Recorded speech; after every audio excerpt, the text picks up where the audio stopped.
Bueno, ayer el Tribunal de Impugnaciones de aquí del Poder Judicial de la ciudad de San Luis realizó una audiencia para resolver una apelación que realizó el abogado de Jonathan Sandoval. Si ustedes recuerdan, Jonathan Sandoval está acusado, está detenido con prisión preventiva por 120 días por haber causado la muerte de Rocío Amancay Pedernera. Esto ocurrió el 29 de julio pasado en la avenida Santos Ortiz. Y bueno, Jonathan Sandoval, conduciendo su camioneta, atropelló y, bueno, provocó la muerte de Rocío Amancay Pedernera, esta joven que, bueno, circulaba también en el mismo sentido por la avenida Santos Ortiz. Bueno, el Tribunal de Impugnaciones ayer pasó a resolver esta apelación que hizo el abogado del acusado, que como les digo está con prisión preventiva, tendrá que resolver en los próximos días. Bueno, porque él está imputado por homicidio simple con dolo eventual, esa es la calificación que se le ha dado, y bueno, ya hay muchos antecedentes de estos casos en donde están libres, digamos, Claro. ¿no? No están detenidos. En esta causa sí lo está. Vamos a dialogar con el doctor Marcos Juárez, que es el abogado de Jonathan Sandoval, que estuvo ayer en esta audiencia en el Tribunal de Impugnaciones. Buen día, doctor. Buenos días, ¿cómo están? Bandido. Buen día. ¿Por qué ustedes están solicitando la excarcelación? ¿Por qué cree usted que Jonathan Sandoval debería estar libre esperando, no, el juicio en esta causa? Bueno, porque entendemos que a esta altura del proceso luce infundada su prisión preventiva. De hecho, al momento de dictarla, el juez, en ese momento de garantías, que era el doctor Parrilli, la fundamentó particularmente en base a que la investigación era incipiente, restaban de tomar una serie de medidas probatorias, dentro de las cuales figuran testimoniales de personas vinculadas a Sandoval, con lo cual podría implicar algún riesgo para el proceso, ¿no? Por una eventual influencia de Sandoval en base a estos testimonios. Bueno, nosotros en ese momento consentimos la medida del juez porque entendimos que la prisión preventiva podía asegurar los fines del proceso, pero bueno, como digo, a esta altura del proceso ya es infundada porque toda la prueba se ha evacuado, digamos, y creemos que esta situación es favorable para el imputado. Y el hecho de que él no se haya quedado en el lugar del accidente y que, bueno, fue detenido muchas horas después, ¿esto no es un agravante? Es un agravante, pero siempre dentro de la figura culposa del homicidio, ¿no? El tema es que la Fiscalía en aquel momento calificó el hecho como homicidio simple con dolo eventual, tal como vos lo mencionaste, Sí. ¿no? En la presentación. Entendemos que con toda la prueba recabada hasta este momento, esa calificación no es procedente. Estamos dentro de la figura del 84 bis, que es una figura culposa, y efectivamente sí es un agravante, pero siempre dentro del delito culposo, ¿no? Ajá. Ustedes, doctor, están pidiendo además un cambio en esa calificación, o sea, a partir de la prueba que han conseguido y que se ha presentado ante la justicia, consideran que la calificación tendría que ser diferente, ¿no? Sí, en realidad en esta instancia la nueva ley procesal de la provincia de San Luis no nos permite pedir directamente el cambio, pero sí la jurisprudencia, la doctrina y sobre todo la doctrina de la Corte Suprema de Justicia de la Nación nos autoriza a valorar la prueba toda vez que tiene directa relación con la medida de coerción, es decir, uno de los elementos que se tuvo en cuenta para dictar la prisión preventiva justamente era esta calificación jurídica tan gravosa. Entendemos que a esta altura del proceso esa calificación no puede prosperar. Vuelvo a decirte, no puedo pedir el cambio de calificación, pero sí puedo valorar todas esas circunstancias para pedir la libertad del imputado. Ajá. Doctora, aparte ustedes han presentado como una solicitud a que se acepte una caución, ¿no? Para lograr la libertad del imputado o que se tenga consideración en una posible prisión domiciliaria. ¿Es así? Efectivamente, también entiendo que tanto el Ministerio Público Fiscal como la querella han confundido el sentido, el objeto y el alcance de una caución real. Eh, Ambos se han opuesto aduciendo de que la caución real no fue motivo de apelación, y bueno, es un error absolutamente garrafal, porque la caución no es otra cosa que una medida para garantizar la presencia del imputado en el caso que se le otorgue una excarcelación, es decir, incluso está dentro del mismo título tercero de la nueva normativa ritual, es decir, han confundido conceptos técnicos que no tienen nada que ver, ¿no? Tiene que resolver pronto, digamos, antes de que se vence el plazo esto de los 120 días de prisión preventiva. ¿Tienen Sí, este entiendo. plazo el Tribunal de Impugnaciones? Sí, entiendo que obviamente se va a resolver antes de esa fecha, porque los plazos procesales así lo indican, y entiendo que en los próximos días, 5 o 6 días, estaría resuelto. Usted sabe que, bueno, usted tiene mucha trayectoria en esta cuestión de abogado penalista. Usted sabe que hay mucha presión social también con esto que sucedió con la muerte de Rocío Amancay Pedernera, que se producen movilizaciones. Ayer también la hubo en la reunión de esta audiencia que se realizó en el Tribunal de Impugnaciones. Esta muerte causó mucha conmoción aquí en la ciudad de San Luis. ¿Usted cree que también esto influye en las decisiones que toma la justicia?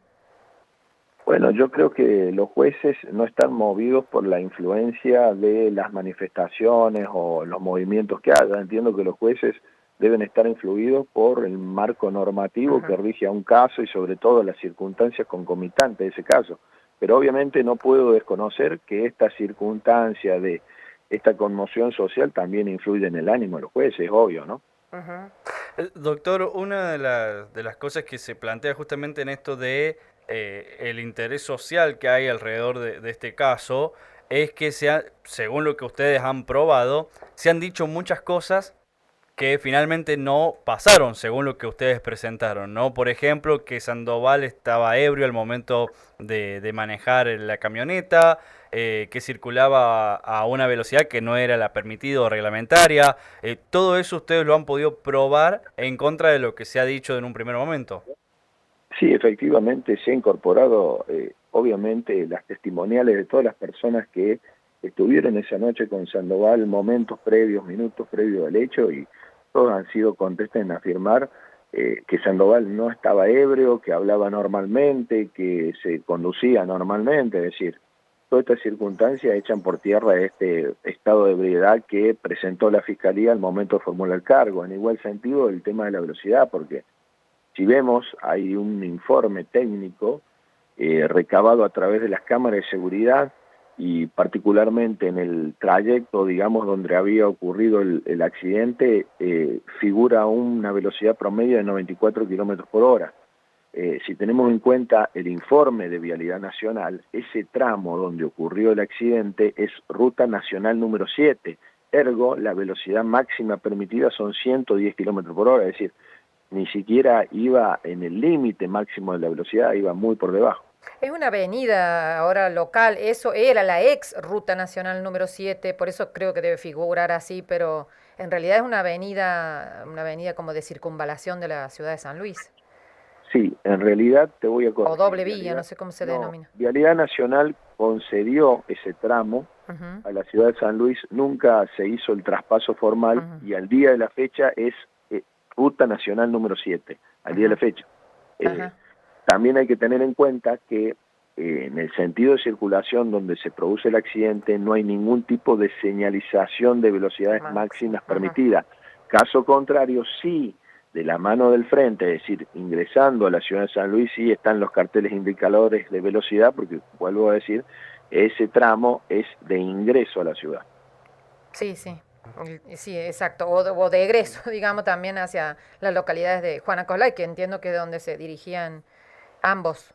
Claro, pero vuelvo a decirte, en el sentido de circulación donde se produce el hecho no hay ningún cartel indicador de velocidad máxima. Del lado contrario, es decir, viniendo de Juana Coslay hacia la ciudad, sí están los carteles porque son los ingresos al ejido urbano. Sí, entiendo. Doctor, insisto en el tema porque ayer se tocó bastante y lo dijo el mismo fiscal Roche. ¿Qué hay elementos que dan cuenta de un peligro de fuga? ¿Por qué se toma tan en cuenta esto? ¿Únicamente o parte a partir de esta situación que se vivió al momento del hecho, que fue que la camioneta no se quedó en el lugar?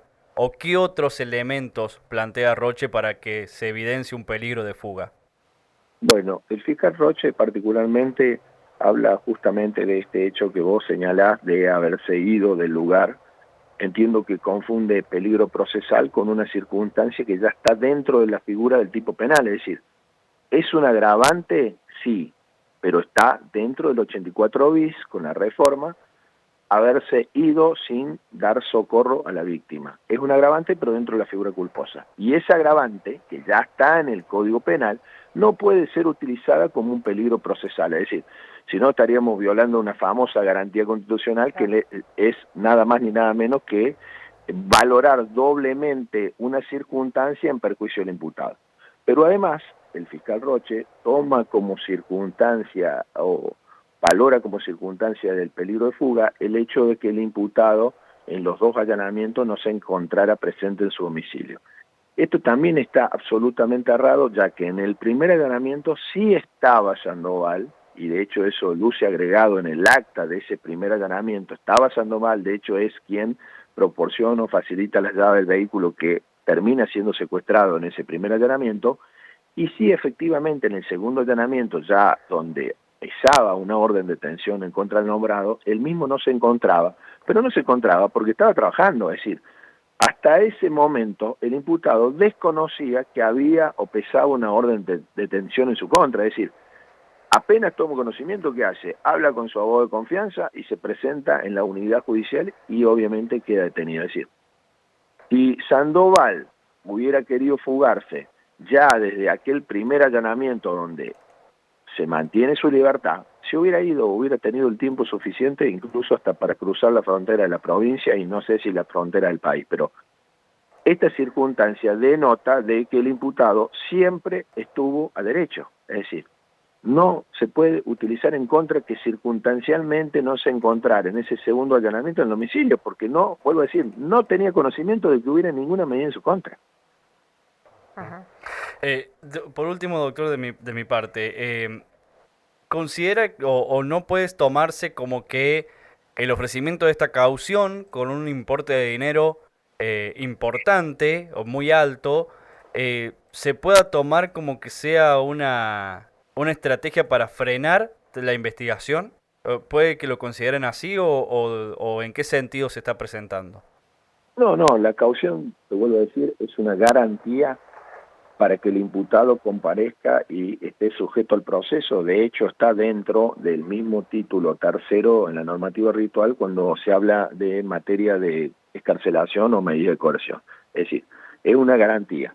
Ahora, esta garantía, bajo ningún punto de vista, va a frenar una investigación que, como te digo, ya está casi culminada. Faltan una serie de testimoniales, particularmente de unas personas que habrían aparecido en las cámaras de seguridad momentos después de la ocurrencia del hecho, pero fíjate que ya han pasado muchos meses y al día de la fecha esas personas no han podido ser individualizadas y más aún no sabemos si algún día van a ser individualizadas, entonces no se puede tener per se detenido a una persona en pos de una prueba que no sabemos si algún día se va a poder recabar, y mucho menos si ni siquiera la Fiscalía tiene conocimiento de quiénes son esas personas, lo va a tener un imputado que obviamente no tiene acceso a esa información.